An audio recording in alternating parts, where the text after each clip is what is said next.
Hello, welcome back to another episode of Minecraft Creative, and in this episode I will be showing you an office block that I've been building for the last, I don't know how many days. Actually, you might convert that to weeks actually. But it's a unusual shaped building. I've gone for a oval shaped, which is quite weird, especially for me because I've never really built anything this shaped. And the reason for the shape is because I'm trying to go for a modern theme. So on the outside you've got your oval shaped with the redstone torches acting like lights that you see at top of buildings. You know, just in case you get planes, low flying planes especially. But then if we were to go inside, you go through the front doors like so, and then you have your reception, set of lifts, then a cafe to your left. So if we start, actually let's start at the reception. Actually just jump over here. It's just pretty basic, pretty ordinary, nothing much to it. It's just, you know, oh, what's wrong with my voice? It's just a row of spruce planks and then glass with a couple chairs as standard.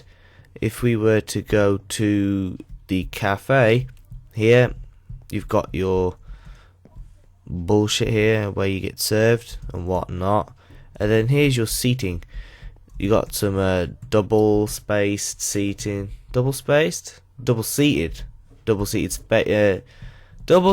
space. No, I keep saying spacing. Fuck. Double seated tables. That's the ticket.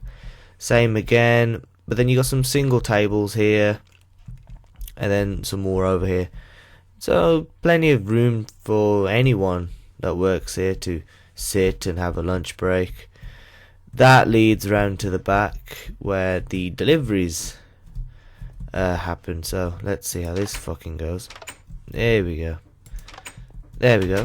This door leads to the reception. That will lead you back round to where we first died, where the lifts were. This goes into the back where you have a car park. Pretty nice car park actually. Plenty of car park spaces for many vehicles. Also, you have street lighting as standard. I'm not sure why they're on. Signal's been flipped backwards, but they're on in the day. Okay, makes sense. Also, you have a hedge that just circulates around the front bit, and then you have these little things. I don't know what they are, but Americans have them. I don't know, they're just there. They look cool, so I just put them in. Great description there. So if we go through here, nailed it. This goes back to the front. Here's your lifts as standard. They go up. Well, they don't literally work, but the lights. Now here's the big thing. This was the best bit of the building actually. The lights I decided to place underneath each chair. So if you stand there, it's just no, can't even nail this. There we go. Here's your first floor. Put that back, and then do that. I decided to place the lighting underneath the chairs, as it's the only valid space I could put it. This is to allow the floor underneath to be lit and the floor above not to be lit. If I wanted this floor to be lit, I would place them here.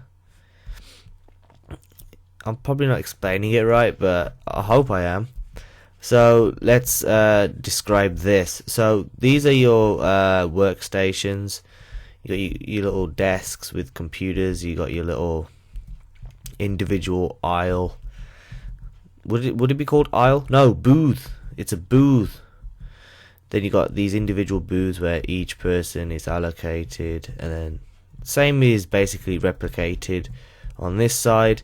This design is basically the same on every floor, so I don't need to go through that procedure on. I don't know why you're there. I don't need to go through procedure of every floor. Again, it's the same procedure. Now, what I was talking about, where the lights are underneath the chairs, that would be underneath the chair, right there.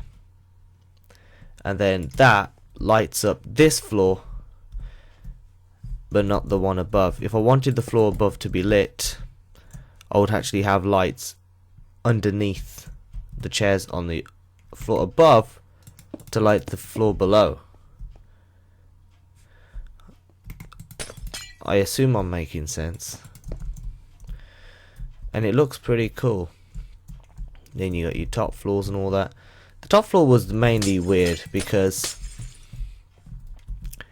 you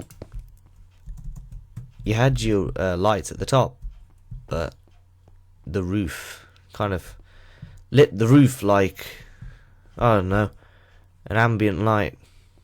So ambient? No, fuck, my English sucks. Oh god above.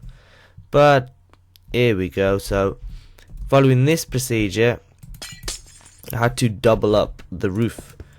So the roof is actually 2 layers thick, because when you place a light down and put a slab over it, actually shines through the slab.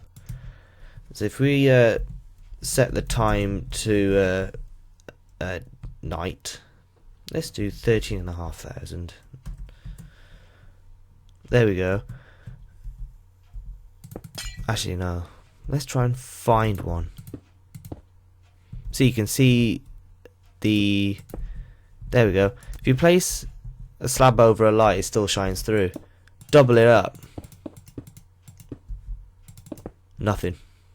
So I had to double up everything. Hence you've got this gap. Well, no, it's not really a gap, but this extra layer, this extra trim on top, which looks pretty cool. But then, because I chose to light up a certain amount of floors, not all of them, that is what I chose to do. I decided to keep 3 floors dark and the rest lit. It looks pretty awesome because it looks highly realistic, as not every floor is lit in every building, and that's what I like. It's cool, it's sexy, and it's cool. I'm trying to look for glowstone that I've left. I don't know why I had glowstone. It's because I'm dumb. But yeah, so the layout is actually all the same on every floor, but I decided to light up certain floors, which looks pretty cool. Again, raiding the sea lanterns as always. I didn't want to use redstone lamps. 1, they look stupid, and 2, they're a nightmare to light up because you have to redstone everything, create circuitry, and it becomes a more difficult task. So if I was you, I would use lanterns wherever possible to light up your builds. Quick and easy. But on the whole, that is the office block done. It's not the biggest of offices. How many floors? 1, 2, 3, 4, 5, 6, 7, 8. 8 floors, not including the ground. So would that be 9? I'm not sure. But yeah, that's the end of this tour, and peace!